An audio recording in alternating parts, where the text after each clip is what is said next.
디모데전서 1장 3절 4절 제가 봉독해 드립니다. 내가 마게도냐로 갈 때에 너를 권하여 에베소에 머물라 한 것은 어떤 사람들을 명하여 다른 교훈을 가르치지 말며 신화와 끝없는 족보에 몰두하지 말게 하려 함이라. 이런 것은 믿음 안에 있는 하나님의 경륜을 이름보다 도리어 변론을 내는 것이라. 아멘.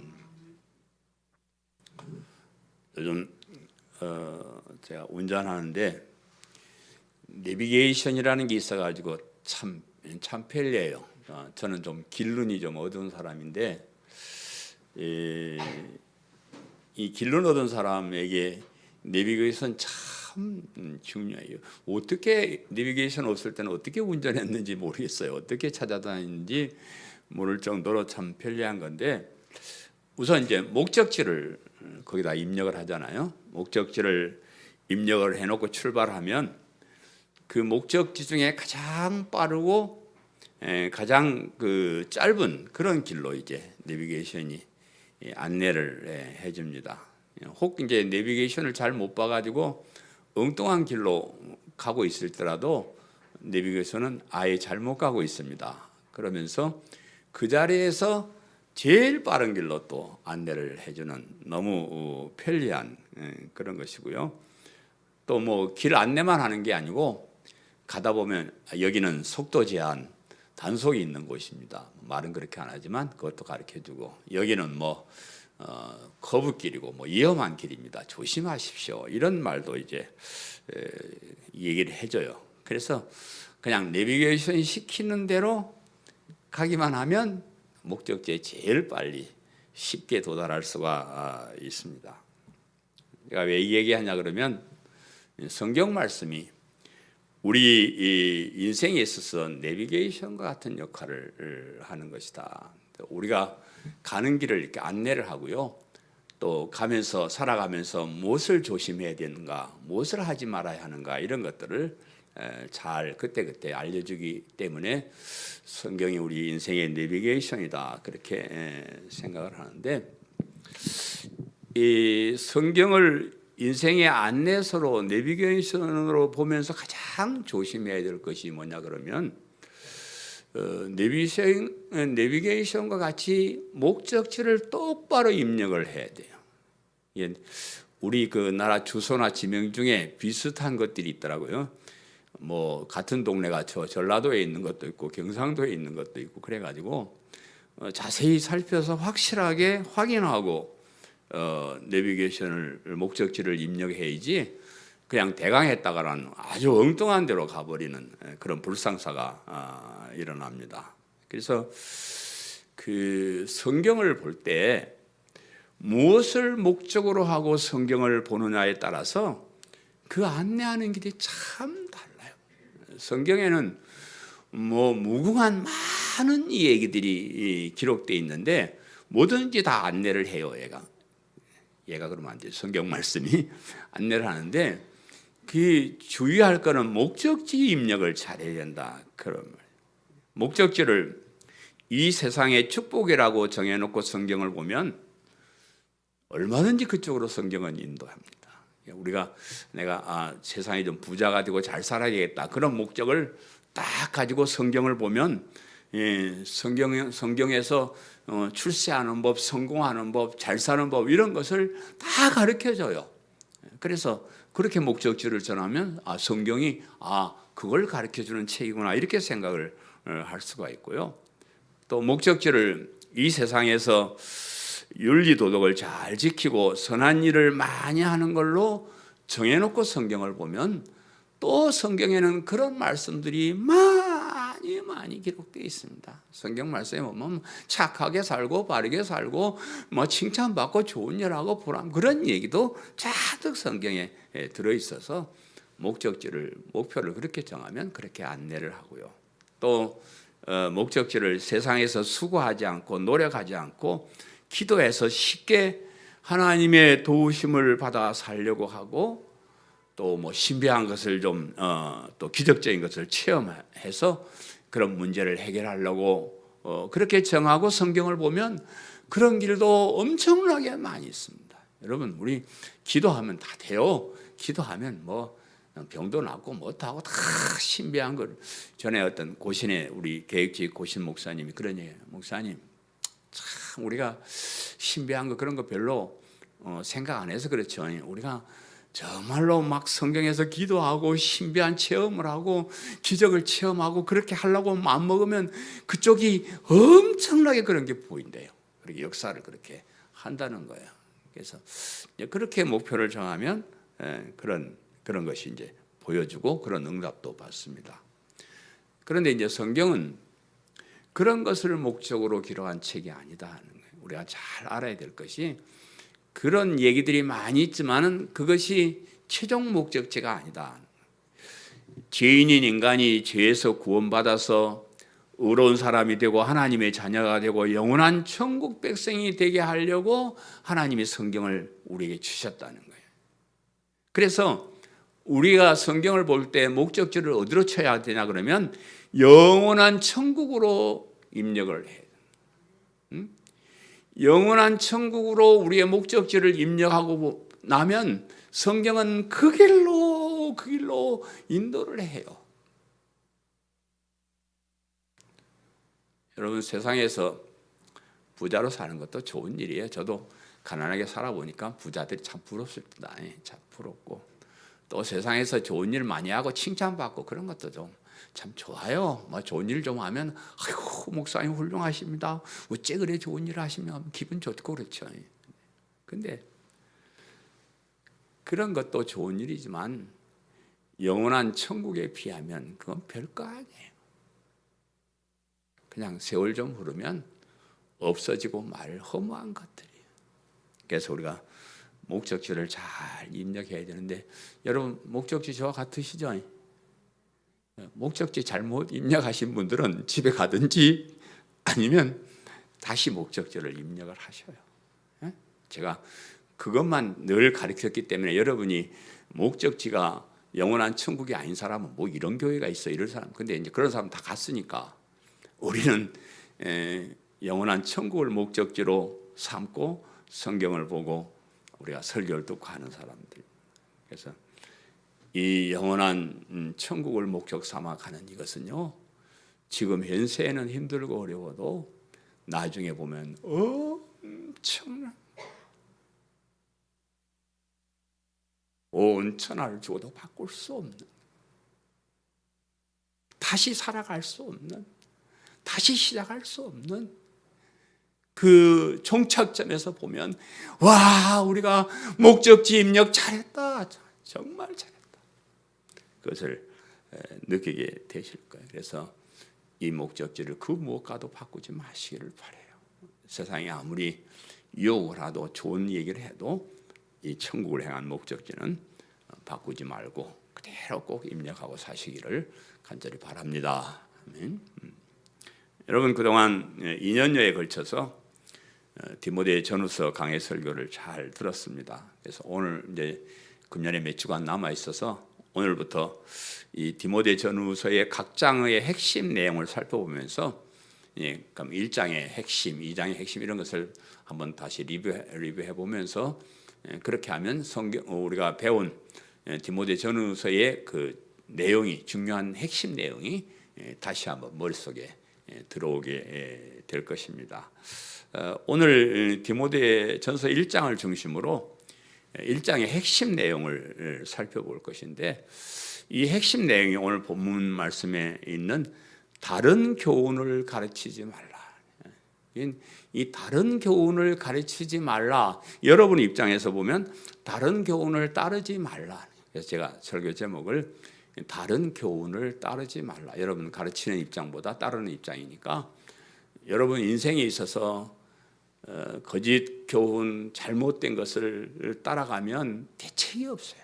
제일 중요하게 여기면서 신앙생활할 것은 바른 교훈이 무엇인가를 알고 그 바른 교훈을 따라가는 것이 가장 중요한 것이고, 그래서 사도 바울이 디모데에게 목회를 하면서 가장 중요한 것은 사람들이 교회에 들어와서 다른 교훈, 거짓 교훈을 가르칠 것인데 그것을 못하게 막는 것이 가장 중요한 일이다, 이렇게 얘기를 해요.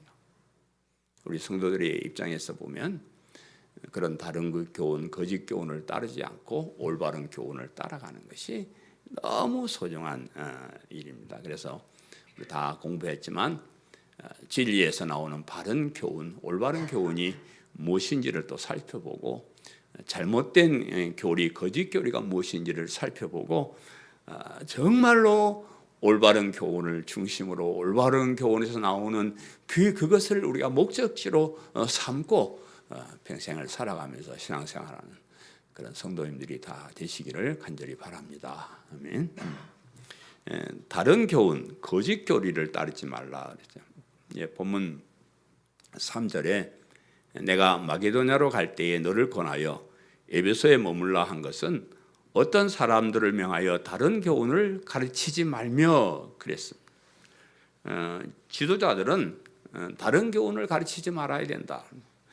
성도들은 거짓 선생들이 가르치는 다른 교훈을, 거짓 교훈을 따르지 말아야 한다 이 말.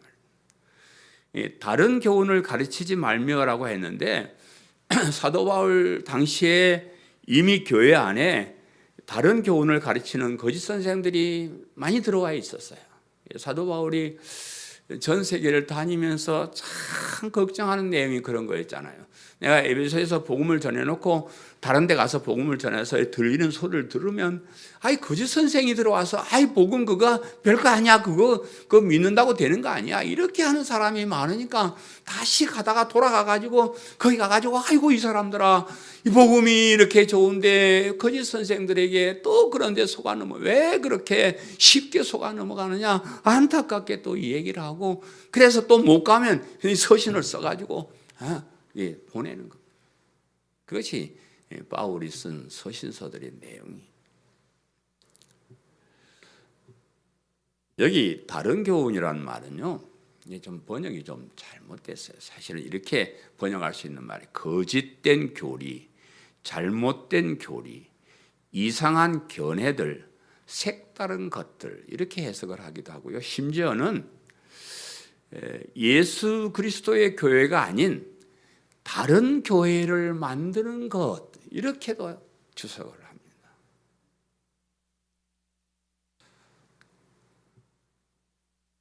사도 바울이 전한 복음을 믿는 이 교리에 다른 것을 가르치지도 말아야 되고 따르지도 말아야 된다 이렇게 얘기를 해요. 다른 교훈이란 그 번역을 해가지고 사람들이 오해를 해요. 우리가 인생을 살아가는데 교훈 똑바로 살고 착하게 살고 이런 것은 올바른 교훈이고 그렇게 못 사는 것은 뭐 잘못된 교훈을 따르는 것이다. 뭐 이렇게 이제 생각할 수 있도록 그렇게 번역이 됐어요. 그래서 다른 교훈을 거짓 교리라 이렇게 번역을 해야 된다고 생각을 합니다. 원어에는 충분히 그렇게 뜻이 있어요. 그래서 다른 교훈 그렇게 말하면 좀 약해요. 그래서 거짓 교리를 가르치지 말고 따르지 말라 이렇게 얘기를 합니다. 우리가 뭐 교회 와서 교훈을 배워가지고 뭐 윤리적으로 도덕적으로 잘 사는 그런 좋은 교훈을 받으라 그런 말이 아니고 정말로 천국을 향해서 가는 올바른 교리를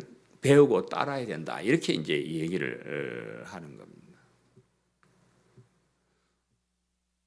성경 말씀에 우리 인생에 있어서 꼭 필요한 교훈들도 많이 기록되어 있습니다. 수많은 계명들과 율법들 그 시대마다 있었던 어려운 형편들을 벗어날 수 있는 소중한 말씀들 많이 기록되어 있습니다. 근데 이런 성경 말씀이 하나님의 말씀이라고 해도 하나님의 뜻과 하나님의 원래의 뜻과 하나님께서 성경을 기록해서 우리에게 주신 그 뜻과 다르게 해석이 되면 그건 하나님의 말씀이라고 볼 수가 없습니다.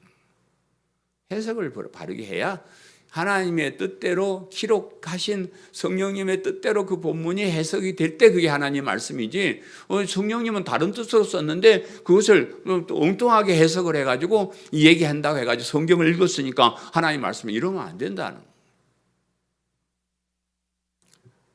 하나님께서는 우리를 죄에서 구원해서 천국 백성이 되게 하려는 목적으로 성경을 기록하셨는데 그것을 다른 뜻으로 해석을 해서 설교를 하면 그거는 거짓 교리가 되어버린다.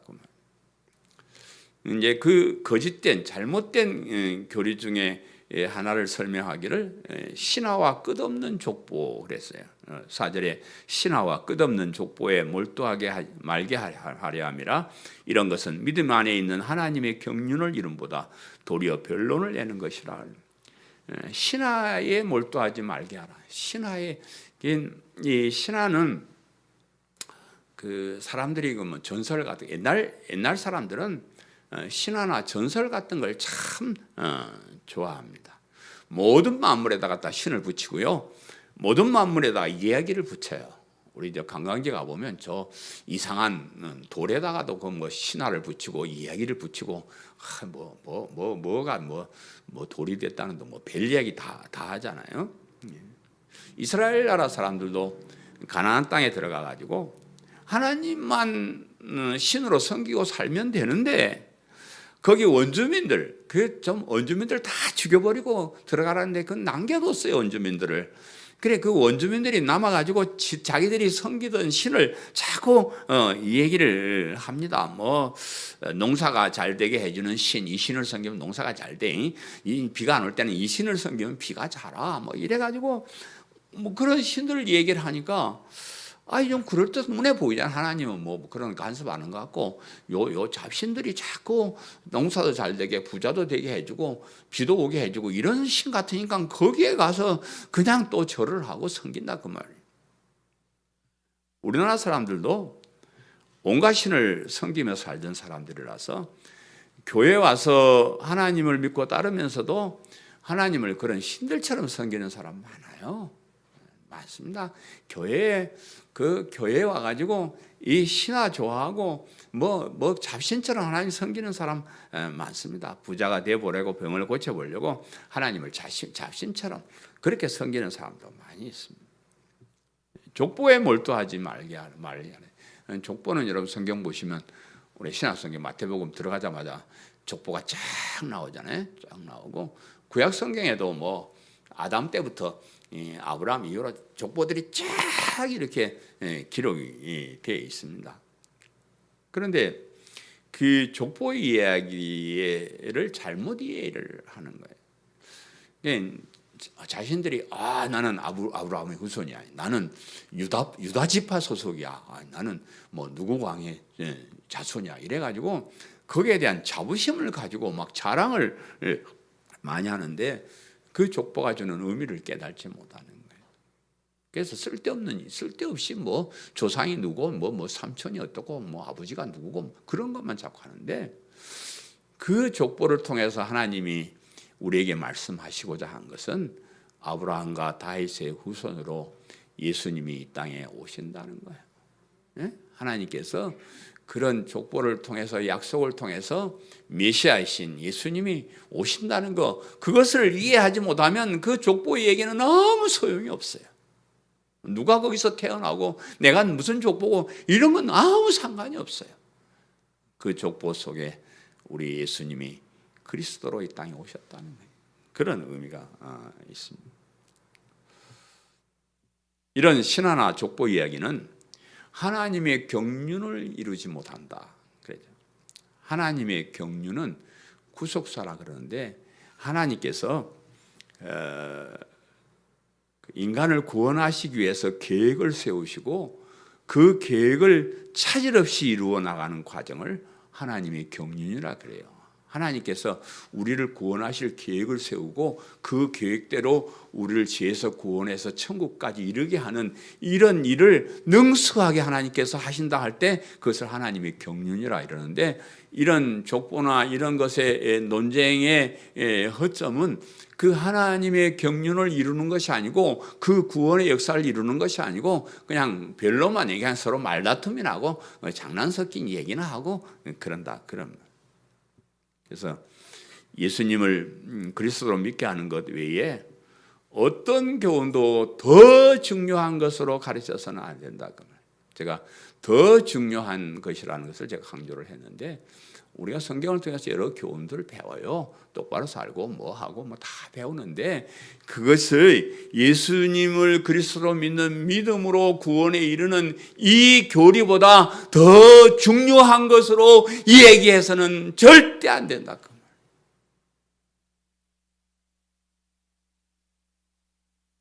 그렇게 하면 엉뚱한 교리를, 거짓 교리를 배우게 돼요.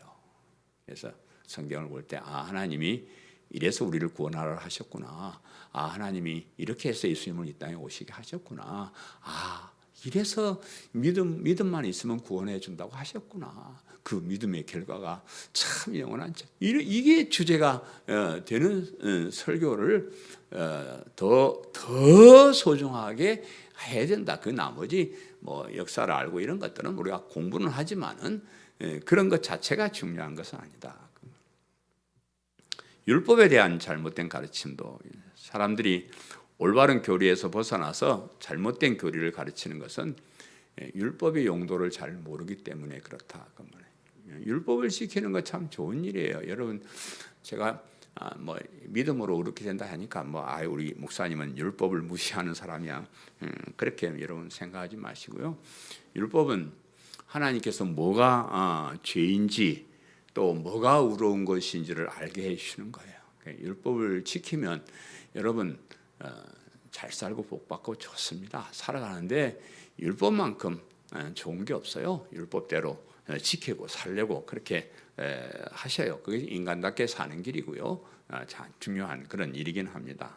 그런데 이 올바른 교리를 통해서 보면요, 이 세상에 사는 모든 인간은 다 죄인이라는 거예요. 이것이 교리의 아주 첫 번째예요. 핵심. 이 세상에 살아가는 모든 인간은 다 죄인이고요. 율법을 잘 지켜서 의로운 사람이라고 인정받을 수 있는 사람은 한 사람도 없다. 그래서 하나님께서는 율법을 통해서 이 세상을 사는 사람이 죄인임을 깨닫고 그 죄에서 구원받게 하시기 위해서 예수님을 믿어야 된다 하는 것을 깨닫게 하신. 그래서 8절 말씀에 율법은 사람이 그것을 적법하게만 쓰면 선한 것임을 우리가 아노라. 율법을 적법하게 쓰면 선한 것이 된대요. 율법을 통해서 죄인임을 깨닫고 율법이 우리를 그리스도께로 인도하는 몽학선생, 초등교사가 된다는 것을 알면 율법은 매우 선한 것이다. 그렇게 안 알고 나 율법을 지켜서 의로운 사람 돼야지, 복 받아봐야지, 이렇게만 생각하면 선하게 사용하는 거, 잘못 사용하는 거예요. 율법을 딱 이거 나는 안 돼. 나는 안 돼. 예수님께서 이 세상에 오셔서 살인하지 말라, 살인만 죄가 아니고 그냥 남을 미워하고 욕하고 이런 것도 다 살인죄야. 그런 죄를 지은 사람 지옥에 가. 이렇게 이제 말씀하셔가지고 사람들이 거짓말하고 또 남 미워하고 이러면 다 지옥에 간다고 막 그렇게 설교하는 목사님도 있다고 그래요. 그건 선하게 사용하지 못하는 거예요. 그럴 수 없다는 걸 예수님이 가르쳐 주는 거예요. 너희들이 율법을 지켰다고 아이고 정말로 너 정말 미워하는 사람 없어? 정말로 너 마음속으로도 죄를 안 지어? 응? 그러기 율법을 지킬 수 없음을 깨닫게 하시는 건데, 그 말씀을 내가 지켜가지고 의로운 사람이 되어봐야 되겠다 이렇게 결심하고 다짐하는 사람은 어리석은 사람이요, 율법을 잘 모르는 사람. 그리고 9절 말씀에는 율법은 옳은 사람을 위해서 세운 것이 아니다. 율법은 옳은 사람을 위해 세운 거예요. 다시 말하면 율법은 예수님을 믿어서 의로운 사람이 된 사람들을 위해서 세운 게 아니다 그 말이에요. 예수님을 안 믿는 죄인들에게 벌을 주려고 만든 율법. 그 율법. 우리가 올바른 교리를 통해서 보면 예수님을 그리스도 믿는 사람은 의로운 사람이고요, 다시는 재판을 받지 않습니다. 다시 최후의 심판이 없습니다. 이렇게 말해도 사람들이 감동을 안 받아. 그냥 우리는 천국 앞에 가면 재판이나 이런 거 없이 그냥 통과. 그러면 어떤 사람을 율법 갖고 따지냐 그러면 예수님 안 믿는 사람 갖고 따지는 거예요. 벌 주려고. 너희 똑바로 살았어? 응? 정말이야? 미워한 사람 없어? 거짓말 안 했어? 욕 안 했어? 이렇게 따져보는 거예요. 이 자식아 가만 너는. 이게 용도예요.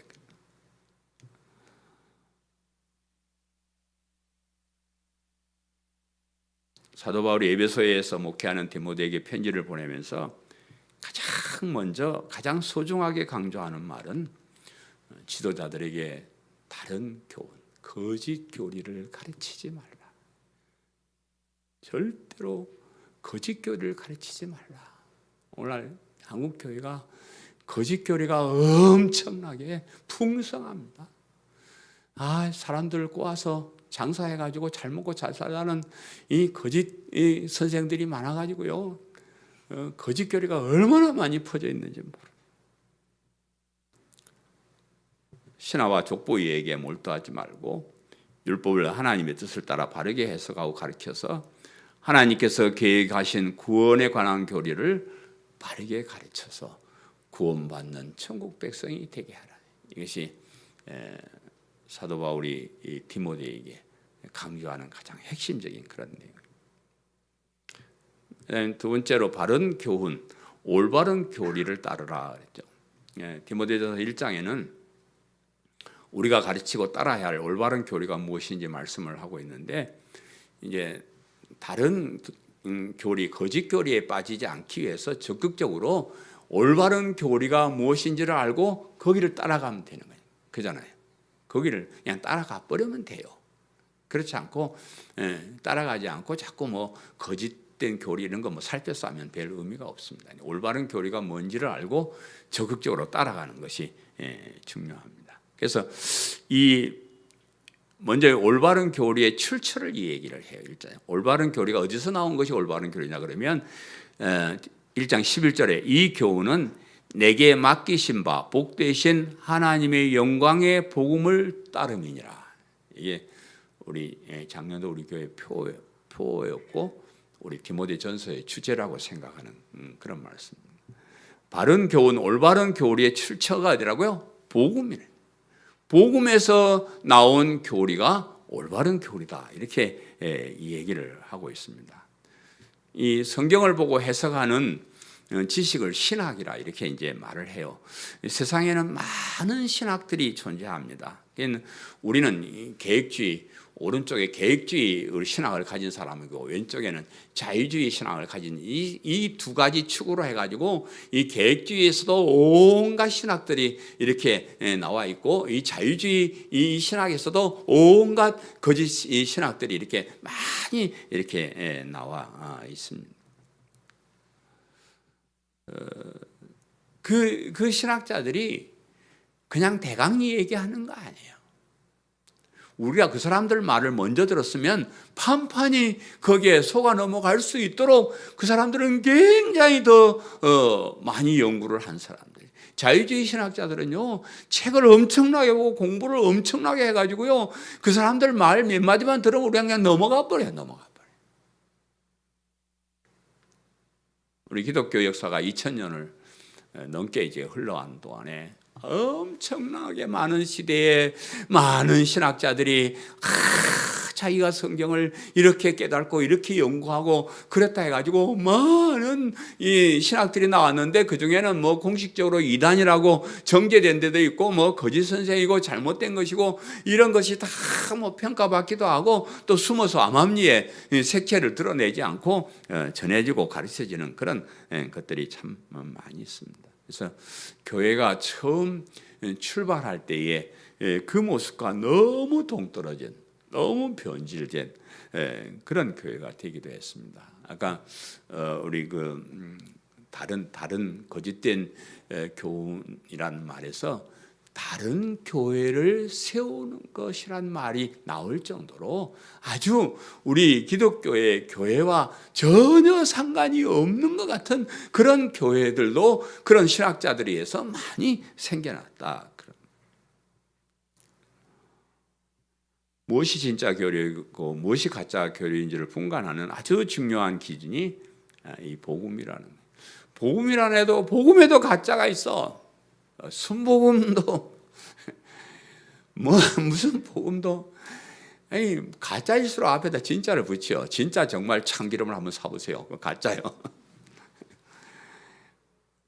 자기들은 뭐 진짜라고 이렇게 말을 하는데 그 진짜 복음이 아닌 그런 복음도 많이 있습니다. 제가 다니면서 여러분 딴 소리 하지 말고 복음을 전합시다. 그러면 사람들이 아유 나도 복음을 전하여 나도 복음이요 이렇게 말하는데 그 사람들 설교하는 거나 사상을 들어보면 가짜예요. 그 사람들이 말하는 복음이 내가 말하는 복음이에요. 그래서 무슨 복음이냐면 사도 바울이 예수님께서 사도 바울을 통해서 우리 성도들에게 세상에 전파한 그 오리지널 진짜 그 복음을 얘기하는 거예요. 무슨 말인지 알겠죠? 사람들이 만든 거 말고 예수님께서 사도 바울을 통해서 세계 만방에 선포하신 그 복음을 그 복음에서 나온 교리가 올바른 교리다. 이런 복음은 이 세상이 전부가 아니고 영원한 천국이 있다는 게 복음이요. 기쁜 소식이니까. 그죠?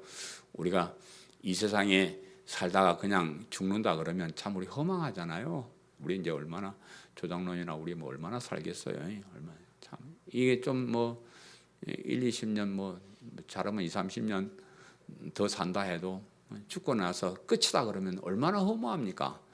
이게 만약에 그런 게 없다 그러면 오늘부터 우리 술 마시러 가야 돼요. 여기 이렇게 있을 때가 아닙니다. 지금 곧 있으면 죽고 없어지는 걸 가서 술이나 마시고 나쁜 짓이나 하고 뭐 좀 그러고 재밌게 살아야지 뭐 이렇게 살아요. 근데 이 세상이 전부가 아니고 영원한 세상이 있다는 것이 우리 허무한 인생들에게 가장 기쁜 소식이에요. 근데 그 엄청난 천국을 들어간다는데 까다롭고 시험을 봐야 된다든지 뭐 한 10억 정도 내놔야 된다든지 뭐 이런 조건이 붙었다 그러면 우린 포기해야 돼요. 요즘 뭐 10억이 돈이 아니다. 뭐 집도 20억씩 30억씩 하니까 돈이 아니긴 아닌데 저는 1억만 가지고 오라 그래도 난 포기해야 돼요. 난 돈 벌 줄 몰라. 그런데 그런 조건이 없습니다. 뭐만 하면 된다고? 예수님을 그리스도로 믿기만 하면 된대요. 네? 이게 기쁜 소식이요. 이게 복. 아무도 날 위해서 뭘 해주는 사람도 없는 외로운 세상이에요. 누가 나 대신 형벌을 받아줘요? 누가 나 대신 죽어줘요?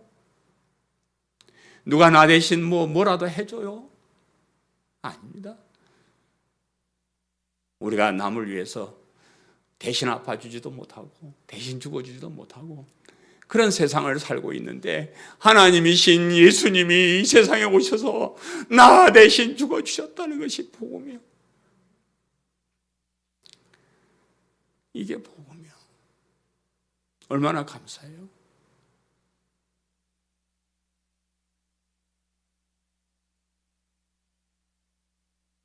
이 복음의 눈으로 성경을 해석하면 올바른 해석이고 올바른 교리가 되는 것이고요.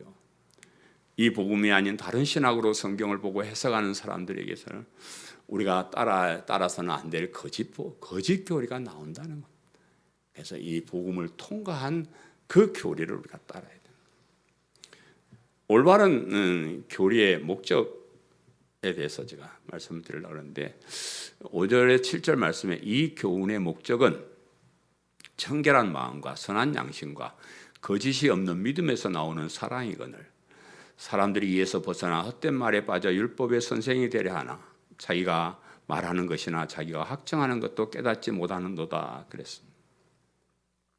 우리에게 올바른 교리를 주시고 이 교리를 따르게 하시는 목적이 있는데 이 교훈의 목적을 청결한 마음과 선한 양심과 거짓 없는 믿음에서 나오는 사랑이라. 여기에서 또 자꾸 사람들이 또 얘기를 하면요, 청결한 마음을 가져야 됩니다. 또 선한 양심을 가져야 됩니다. 거짓이 없어야 된다. 여기에 또 중점을 두고 얘기를 해가지고, 천국 가려면 선하고 착하고, 바른 양심을 가져야 돼. 이렇게 또 해버려, 사람들이. 그게 아니고, 여기 강조점은 믿음이에요. 믿음. 믿음을 진실되게 고백해야 된다. 그 말이에요. 우리가 가진 믿음이 위대하다는 거 내가 엄청 많이 말씀드렸잖아요. 그 위대한 믿음이 진실되게 고백이 돼야 돼요. 그냥 믿습니다 이러는 것이 아니고 내 마음에서 우러나오는 진실된 마음으로 그 믿음을 고백하는 것. 그것이 바른 교훈을 주신 목적입니다. 그 교훈의 목적이에요. 그러면 내가 진실될까? 내 마음에 거짓 없이 바르게 신앙 고백하는 것일까? 이제 여러분 좀 조금 찝찝해 오기 시작하잖아요. 그래서 그 뒤에다 뭘 달아놨냐 그러면 거짓 없는 믿음에서 나오는 사랑. 우리가 이 세상에서 예수님을 그리스도로 진실되게 믿는 사람들에게서 나타나는 현상은 사랑. 그 사랑은 하나님 사랑, 이웃 사랑. 그래서 성경의 그 가장 중요한 그 우리의 삶의 원리를 이야기하라 그러면 하나님 사랑, 이웃 사랑이에요. 모든 율법과 모든 선지자들이 하는 얘기가 하나님을 사랑하고 이웃을 사랑하는 그것으로 귀결이 된다 그랬는데 역시 진실된 믿음의 그 결과는 그렇게 나와버리는 거예요. 하나님을 사랑해야 돼요. 하나님을 몰라보고 알면서도 감사하지 않고 살았던 사람들이 바른 믿음을 진실하게 고백하면 하나님을 사랑하고 하나님의 은혜에 감사하고 하나님의 영광을 위해서 살게 된다. 하나님을 사랑해야 돼요. 우리 하나님이요, 좋으신데 딱 한 가지 좀 저한 찝찝한 마음을 가지고 계시는데 하나님 질투하시는 하나님. 십계명에 나는 질투한다. 나보다 더 사랑하는 것은 이건 다 우상이고 내가 싫어하는 거야. 하나님 딱 못을 박아놨어요. 하나님을 최고로 사랑해. 예수님을 나의 구주로 믿는 사람, 예수님 하나님이신 예수님이 나 대신 십자가에 죽어주시고 우리를 천국으로 인도해 주신 그 하나님을 믿고 따르는 사람이라면 그 하나님을 사랑하는 마음이 우리 속에서 철철철철 넘쳐야 돼. 무엇보다도 하나님을 사랑해야 돼. 하나님께 예배드리는 것, 하나님 나라에 충성하는 것, 1번이 돼야 돼. 이건 다른 것과 비교하고 그러는 거 아니에요. 하나님 하면 가장 먼저 나와야 돼요. 우리 가족도 사랑하고 저도 우리 아내도 사랑하고 우리 자식도 사랑합니다. 그러나 하나님보다 더 사랑하지는 않습니다. 하나님을 최고로. 여러분 지금 코로나19다 뭐다 해서 제가 이해 못하는 건 아니에요. 우리가 법도 지켜야 되고 또 조심해야 되고 우리 저 이웃교회 잘하는 목사님이 코로나에 걸려가지고 교회를 2주간이나 문을 닫아야 되고 교인들 다 적어야 돼요. 무섭긴 무섭습니다. 그러나 이것이 핑계거리가 돼서는 안 돼요. 하나님 사랑하는데 걸림돌이 될 것은 아무것도 없습니다. 나의 생명, 나의 소유, 나의 가족, 그거 어느 거 하나 하나님보다 더 위에 둬야 될 것만 하는 건 없다.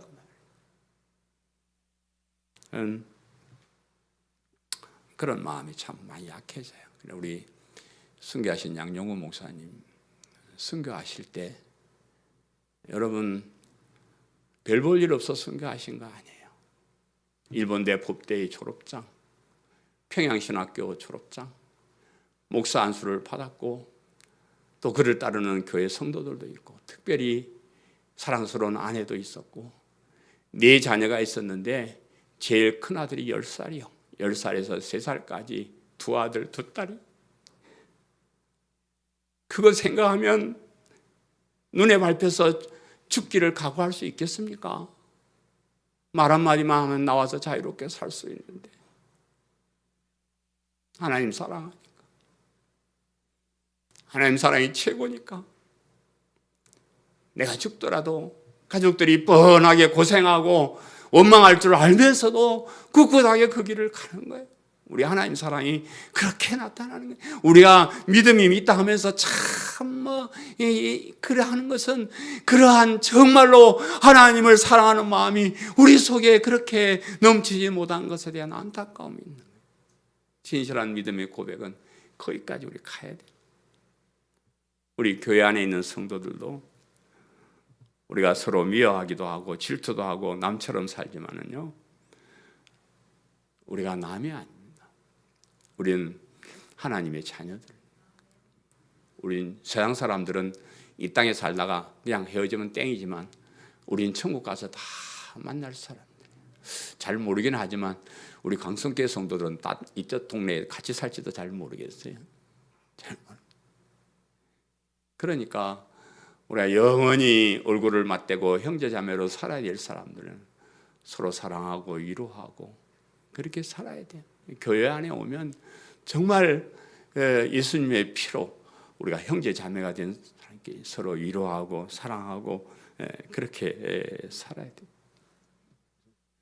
그런 것들이 나타나죠. 오늘날 교회가 상막해져 가잖아요. 그저 이기주의고 그냥 교회 왔다 가면 그만이고 그런 안타까운 세상을 살고 있는데 참 좀 그래요. 교회 와서 밥도 안 먹으니까 그나마 또 정이 다 떨어지고요. 이야기할 사이도 없어지고 그래서 자꾸 서먹서먹해지고 목사님 뭔 생각하는가, 성도들이 뭔 생각하는가 잘 모르고 그렇잖아요. 빨리 회복되어서 다시 우리가 밥도 같이 해먹고 수련회도 같이 가고 또 서로 교제하고 어려운 사람 같이 기도하고 도와주고 하는 그런 공동체가 됐으면 참 좋을 것 같습니다. 그런 사랑이 넘칠 때 이 사람이 믿음이 있구나 이렇게 얘기를 한다. 올바른 교리를 따른 결과도 오늘 1장에 말씀해 놓고 있습니다. 우리가 왜 거짓 교리를 따르지 말고 올바른 교리를 따라야 하는가 하면 그 결과가 엄청나게 다르기 때문에 그렇습니다.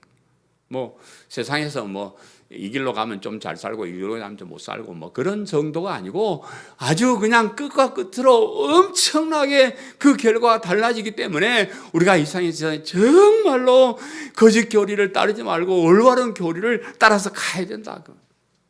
그 중요한 결과도 1장에 핵심적으로 기록하고 있는데 다 제가 설명드렸기 때문에 제가 핵심적으로 요점만 말씀드리면 우선은 하나님의 은혜 안에 살게 된다. 그 말이에요. 우리가 올바른 교리를 바르게 믿는 믿음을 고백하고 그렇게 살면 하나님의 은혜 안에 살게 된다. 우리 하나님은요, 공의의 하나님이시고 사랑의 하나님이셔요. 어떤 사람에게는 공의로 대하시고 어떤 사람은 사랑으로 은혜로 대하는데 그 공의 아래 사는 사람은 물론 잘하면 심판을 상을 받지만은 10중 8구는 벌 받는다고 볼일 다 보는 거예요. 하나님의 공의만 가지고 우리를 대한다 그러면 우리는 매주 너 손 들고 저 뒤에 서 있어. 너는 뭐해? 벌 받다가 볼일 다 볼 거예요. 일주일 동안 우리가 또 솔직히 말해서 뻘짓도 하고 그러고 살았는데 교회 오면 너희 문 밖에 서 있다가 이따 들어와면 이런 벌 받다가 볼일 다 보는데 그러다가 결국은 영원한 지옥의 형벌까지 받는 거예요. 공의 안에 사는 사람. 그러나 하나님의 은혜 안에 사는 사람은 하나님의 은혜 안에 사는 사람은 무조건 사랑이요, 무조건 용서고 무조건 좋은 것을 주시고 모든 것을 다 사랑으로 덮어주시고 값없이 엄청난 것을 주시고 공의의 형벌은 다 면해 주시고 의로운 사람으로 인정해 주시는 하나님의 은혜 가운데서 하나님의 긍휼히 여기심을 받는다. 하나님이 긍휼히 여기심을, 하나님 불쌍히 여기심을. 여러분 성경을 많이 연구하는 사람들은요, 기도 응답을 받으려면 하나님 앞에 불쌍히 여기만 받으면 된다 그래. 예수님께서 뭘 들어줄 때 불쌍히 여기시고 그러면 끝나버려. 청년이 죽어나가는데 예수님 보시고 불쌍히 여기시고 그러면 살아나 버려요. 그래서 기도할 때 하나님한테 날 좀 불쌍히 좀 여겨주십시오 이러면 된다는데, 그래서 저도 한번 따라 해봤습니다. 하나님, 나를 좀 불쌍히 여겨주세요. 하나님이 야 임마, 너가 뭐가 불쌍하냐 자식아. 불쌍히 여길 게 없다 너는. 그래서 그런가. 사실은 다 우리가 긍휼히 여기심을 받는 거예요. 하나님이 우리를 용서해 줄 만한 그런 가치가 있는 사람이 아니에요. 우리가 뭐 하나님께 핑계대고 제가 뭐 열심히 살았으면 최선, 아이고 그 말도 안 되는 소리예요. 하나님께서 그런 자격이 없는 우리를 불쌍히 여겨주시고 좋은 것을 주시는 거예요. 하나님의 긍휼이에요. 하나님의 긍휼이 있는 심판을 받는 것과 하나님이 긍휼이 없는 심판을 받는 것은 천지 차이라 그랬어요. 그래서 예수님께 성경에도 긍휼이 여김이 없는 삶을 사는 사람은 너가 하나님 앞에 섰을 때도 너도 하나님이 긍휼히 여기지 않을 것이다 이렇게 말씀을 하셔요. 그래서 우리가 이 세상에 살면서 하나님의 긍휼히 여기심을 받으라. 우리도 모든 사람을 긍휼히 여겨야 돼요. 불쌍히 여길 줄 아는 게 굉장히 중요한. 영원한 생명을 주신다. 영원한 생명을 주신다. 우리가 영원한 생명 때문에 이 거짓 교리를 따르지 않고 올바른 교리를 따르려고 이렇게 몸부림을 치는 거예요. 네, 여러분 저 혹시 혼동되실까봐 제가 말씀드리는데, 모든 사람은 다 영원한 생명이 있습니다. 예수님을 안 믿는다고 죽고 나서 땡 하는 거 아니에요.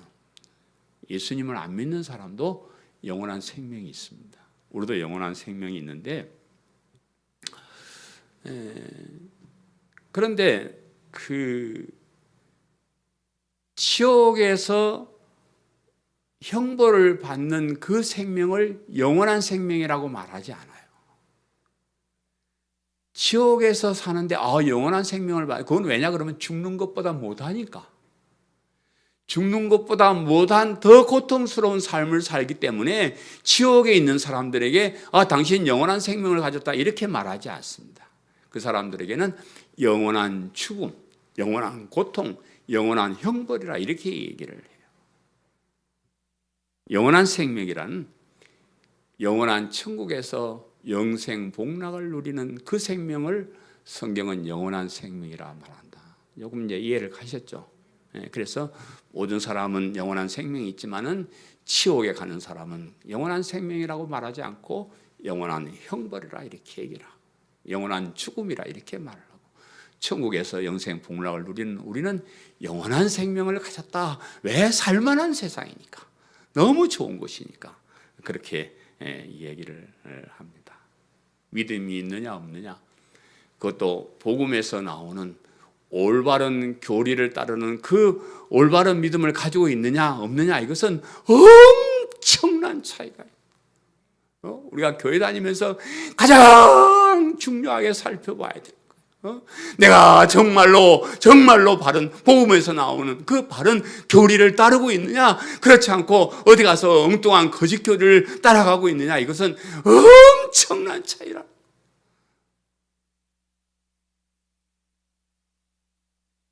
그것을 소홀히 여기지 마시고요, 정말로 살펴보시고 복음을 제대로 이해하고 복음에서 나오는 그 진실된 교리를 믿는 그 믿음을 가지고 사는 성도님들 되시기를 간절히 바랍니다.